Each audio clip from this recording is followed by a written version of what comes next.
नमस्कार दोस्तों, स्वागत है आप सभी का हमारे YouTube channel online study circle पर। दोस्तों, आज की वीडियो में बात करेंगे नेक्स्ट। देखिए, बौद्ध धर्म और जैन धर्म स्टार्ट करने वाले थे। एक वीडियो आप सभी को मिल चुका है जिसमें कि 1 लाइनर क्वेश्चन चल रहे हैं जो कि यूपीएसआई और एनटीपीसी एग्ज़ाम्स के लिए, जो भी आगे एग्ज़ाम्स होंगे उसके लिए इंपॉर्टेंट है। तो आप सभी वीडियो को लाइक करें और शेयर करें और चैनल को ज़रूर सब्सक्राइब कर लें जिन्होंने अभी तक नहीं किया है। तो चलिए स्टार्ट करते हैं वीडियो को। सारे क्वेश्चन यहाँ पे 1 लाइनर हैं। गौतम बुद्ध का जन्म कब हुआ था? 563 ईसा पूर्व हुआ था इनका जन्म। गौतम बुद्ध का जन्म स्थल कहाँ पे है? इनका लुम्बिनी में जन्म स्थान है। लुम्बिनी इस समय जो नेपाल में। वह आद्यतम बौद्ध साहित्य जो बुद्ध के विभिन्न जन्मों की कथाओं के विषय में है वो कौन सा है? तो जातक है, जिसमें कि बुद्ध के जन्मों के बारे में उनकी कथाओं के विषय में दिया गया है। त्रिपिटक धर्म ग्रंथ है, ये किसका है? बौद्धों का है ये। बुद्ध ने किस स्थान पर महापरिनिर्वाण, जिसको कि मृत्यु हुई थी, इसको महापरिनिर्वाण बोलते हैं, कहाँ पे हुई थी इनकी मृत्यु? कुशीनगर में हुई थी। कुशीनगर उत्तर प्रदेश में पड़ता है। भारत में सबसे प्राचीन बिहार कौन सा है? नालंदा बिहार सबसे प्राचीन है। बुद्ध की मृत्यु के बाद प्रथम बौद्ध संगीति की अध्यक्षता किसने की थी? बौद्ध संगीतियाँ बहुत पूछी जाती हैं। तो प्रथम बौद्ध संगीति की अध्यक्षता की थी महाकश्यप ने।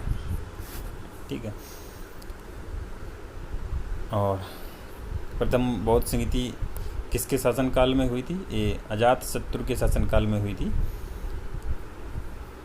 इसकी अध्यक्षता की थी महाकश्यप ने। आगे सारे चारों बौद्ध संगीतियाँ आपको मिलेंगी एक साथ इकट्ठा। नागार्जुन कौन थे? तो ये बौद्ध दार्शनिक थे ये नागार्जुन। किस नगर में प्रथम बौद्ध संगीति सभा आयोजित की गई थी? राजगृह में आयोजित की गई थी, जिसकी अध्यक्षता महाकश्यप ने की थी और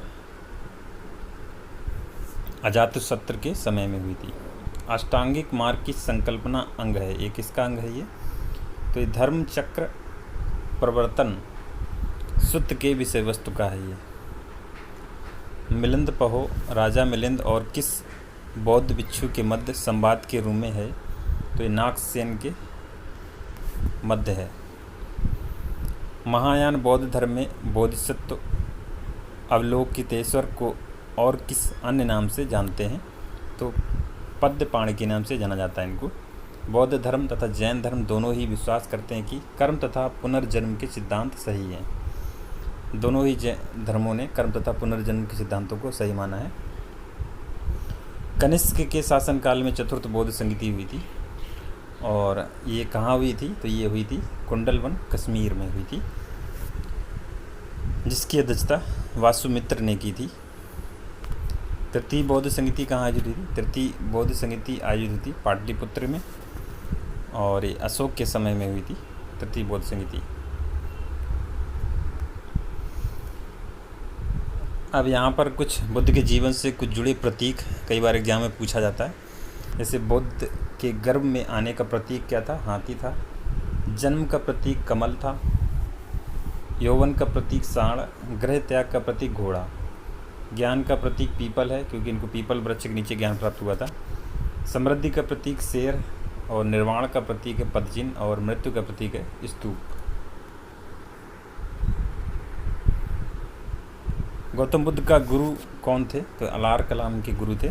बुद्ध में वैराग्य भावना किन 4 दृश्यों के कारण आई थी उनमें? तो बूढ़ा रोगी लाश और सन्यासी, 4 चीज़ें देखकर उनके अंदर वैराग्य की भावना आई थी। बुद्ध ने सर्वाधिक उपदेश कहाँ दिए? तो सर्वाधिक उपदेश दिए श्रावस्ती में, लेकिन पहला उपदेश उन्होंने अपना सारनाथ में दिया था और सबसे अधिक उपदेश दिए श्रावस्ती में। कई बार क्वेश्चन पूछा था, इंपॉर्टेंट क्वेश्चन है ये। बौद्ध शिक्षा का केंद्र कौन था? तो विक्रमशिला विश्वविद्यालय था जो बौद्ध शिक्षा का केंद्र था। भारत में सबसे बड़ा बौद्ध स्तूप कहाँ स्थित है? तो सांची का बौद्ध स्तूप है, सबसे बड़ा बौद्ध स्तूप है, ये मध्य प्रदेश में है। किस शासक ने बौद्धों के लिए विख्यात विक्रमशिला विश्वविद्यालय की स्थापना की थी? तो धर्मपाल ने की थी विक्रमशिला विश्वविद्यालय की स्थापना।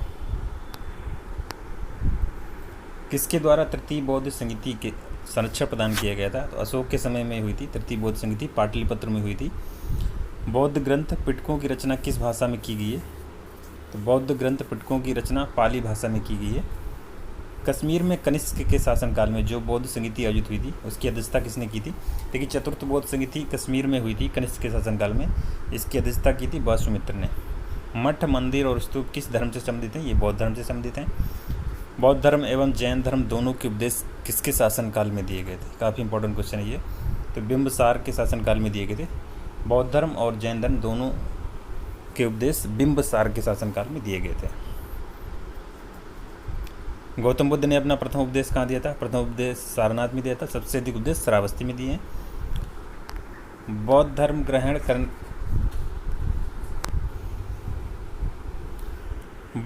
ग्रहण करने वाली पहली महिला कौन थी? तो महाप्रजापति गौतमी थी। बौद्ध गया स्थित है, बिहार में है ये।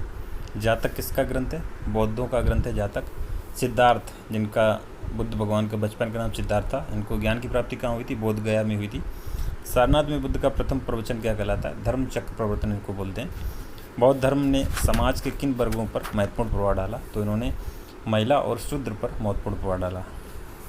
बुद्ध के गृह त्याग का प्रतीक क्या है? तो अभी मैंने बताया था घोड़ा उनके गृह त्याग का प्रतीक है। गौतम बुद्ध द्वारा भिक्षुणी संघ की स्थापना कहाँ की गई थी? तो गौतम बुद्ध द्वारा भिक्षुणी संघ की स्थापना कपिलवस्तु में की गई। सर्वप्रथम शून्यवाद शून्यता का सिद्धांत प्रतिपादित करने वाले बौद्ध दार्शनिक का नाम क्या था? नागार्जुन थे ये। इन्होंने शून्यवाद शून्यता का सिद्धांत दिया था। किस शासक के शासनकाल में नेपाल में बौद्ध धर्म का आगमन हुआ था? अशोक के शासनकाल में हुआ था। सांची क्यों विख्यात है? सबसे बड़ा बौद्ध स्तूप है और मध्य प्रदेश में अशोक ने ही सांची के स्तूप का निर्माण करवाया था। किस भाषा का ज़्यादा प्रयोग बौद्ध धर्म के प्रचार के लिए किया गया? तो पाली भाषा का प्रयोग बौद्ध धर्म के प्रचार के लिए ज़्यादा किया गया।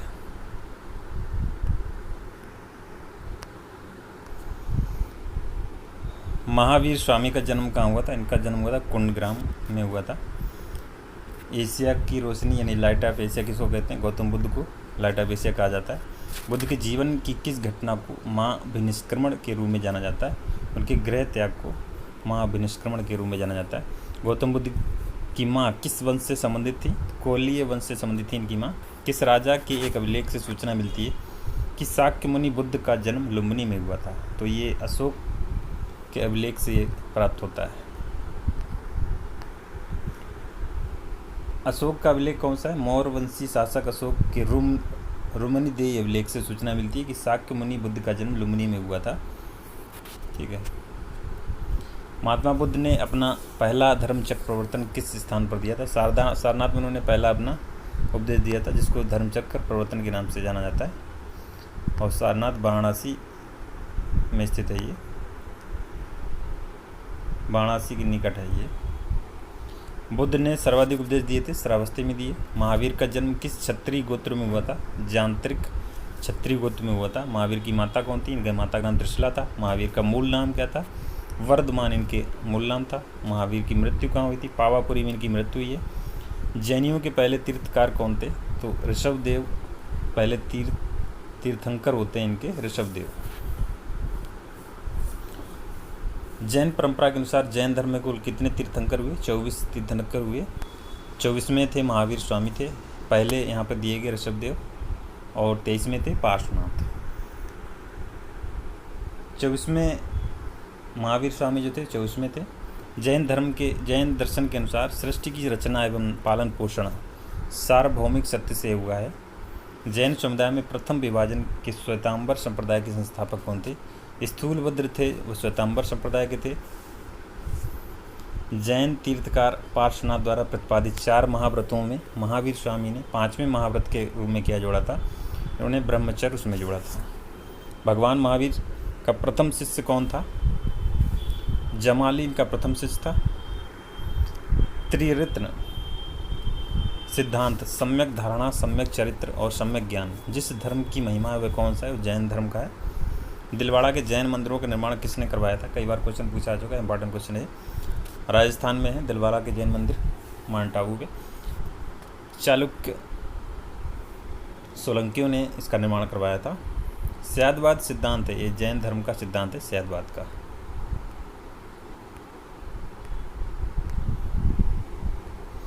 अगला क्वेश्चन है, कौन सबसे पूर्वकालिक जैन ग्रंथ कहलाता है? तो 14 पूर्वकालिक जैन ग्रंथ कहलाता है। 14 पूर्व। जैन साहित्य को क्या कहा जाता है? आगम कहा जाता है। जैन ग्रंथ कल्पसूत्र के रचयिता कौन है? भद्रबाहु कल्पसूत्र के रचयिता है। अनेकांतवाद किसका क्रोध केंद्रीय सिद्धांत एवं दर्शन है? तो जैन मत का ये। महान धार्मिक घटना महामस्तकाभिषेक किससे संबंधित है और किसके लिए की जाती है? तो बाहुबली से संबंधित है ये। प्रथम जैन महासभा का आयोजन कहाँ हुआ था? प्रथम जैन महासभा का आयोजन हुआ था पाटलिपुत्र में, और द्वितीय जैन महासभा का आयोजन हुआ था बल्लभी में। जैन साहित्य का संकलन किस भाषा या लिपि में है? तो प्राकृत व अर्धमगधी में है ये। कौन बुद्ध के जीवन काल में ही संघ प्रमुख होना चाहता था? तो देवदत्त होना चाहता था। हेलियोडोरस का बेस नगर अभिलेख संबंधित है? तो केवल वासुदेव से ये। आजीवक संप्रदाय के संस्थापक कौन थे? मक्खली गोसाल थे ये, कई बार क्वेश्चन पूछा गया। भगवत संप्रदाय के विकास में किसका योगदान अत्यधिक था? हिंदू यूनानी का। वासुदेव कृष्ण की पूजा सर्वप्रथम किसने प्रारंभ की थी? तो सातवंतों ने की थी सबसे पहले। प्राचीन विश्वविद्यालय कौन सा है? तो नालंदा विश्वविद्यालय सबसे प्राचीन है।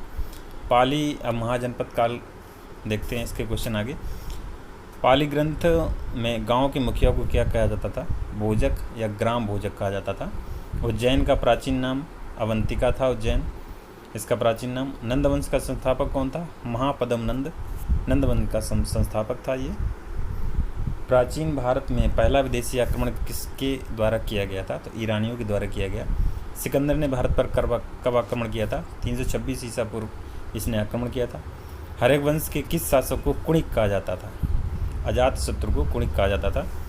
किस शासक ने गंगा एवं सोन नदियों के संगम पर पाटलिपुत्र नामक नगर की स्थापना की थी? तो उदयन ने पाटलिपुत्र नामक नगर की स्थापना की थी। 323 ईसा पूर्व में सिकंदर की मृत्यु कहाँ हुई थी? बेबीलोन में इसकी मृत्यु हुई थी। इसने 326 में आक्रमण किया, 323 में इसकी मृत्यु हो गई। सिकंदर महान, अलेक्जेंडर द ग्रेट एवं पोरस पुरु की सेनाओं ने किस नदी के आमने सामने वाले तटों पर पड़ाव डाला हुआ था? झेलम नदी के तट पर। किस प्रकार मदभांड पाटरी जिसको बोलते हैं भारत में द्वितीय नगरीकरण शहरीकरण के प्रारंभ का प्रतीक माना गया? उत्तरी काले पालिस्कृत वर्तन। मगध की प्रथम राजधानी कौन सी थी? गिरिव्रज राजगृह मगध की प्रथम राजधानी थी ये। अगला क्वेश्चन है किस शासक द्वारा सर्वप्रथम पाटलिपुत्र का राजधानी के रूप में चयन किया गया था? उदयन के द्वारा किया गया था, और पाटलिपुत्र की स्थापना भी उदयन ने की थी। 16 महाजनपदों की सूची उपलब्ध है, तो ये आगंतुक निकाय में है ये। मगध का कौन सा राजा सिकंदर महान का समकालीन था? घनानंद सिकंदर महान का समकालीन था। प्रथम मगध साम्राज्य का उत्कर्ष किस नदी में हुआ था? किस सदी में हुआ था? तो 6ठी सदी में हुआ था इसका उत्कर्ष। सिकंदर के आक्रमण के समय उत्तर भारत पर किस राजवंश का शासन था? नंद वंश का शासन था ये, जब सिकंदर ने आक्रमण किया था। ईसा पूर्व 6ठी सदी में प्रारंभ में भारत का सर्वाधिक शक्तिशाली नगर राज्य कौन सा था? तो मगध था सबसे शक्तिशाली नगर राज्य। नंद वंश का अंतिम सम्राट कौन सा था? घनानंद था। भारत में सिक्कों मुद्रा का प्रचलन कब हुआ? 600 ईसा पूर्व में हुआ था। अभिलेखी साक्ष्य से प्रकट होता है कि नंद राजा के आदेश से एक नहर खोदी गई थी, तो कलिंग में खोदी गई थी ये नहर।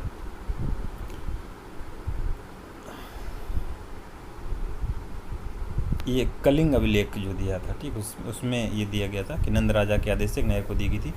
पहला ईरानी शासक जिसने भारत के कुछ भाग को अपने अधीन किया था, डेरियस था ये।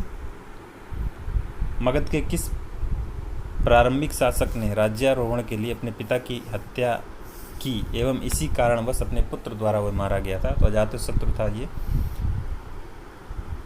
किस शासक ने अवंती को जीतकर मगध का हिस्सा बना लिया था? शिशुनाग ने।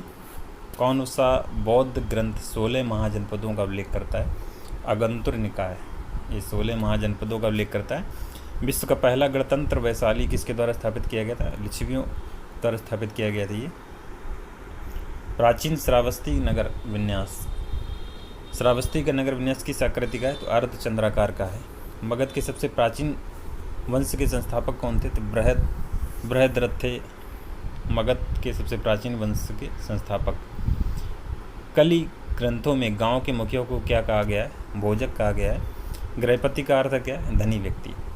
अब देखिए 2 जैन समितियां हुई और 4 बौद्ध समितियां, उनके कहाँ पर हुई और किसने अध्यक्षता की, सब दिया गया है। प्रथम जैन समिति चंद्रगुप्त मौर्य के समय में हुई थी। स्थान था पाटलिपुत्र।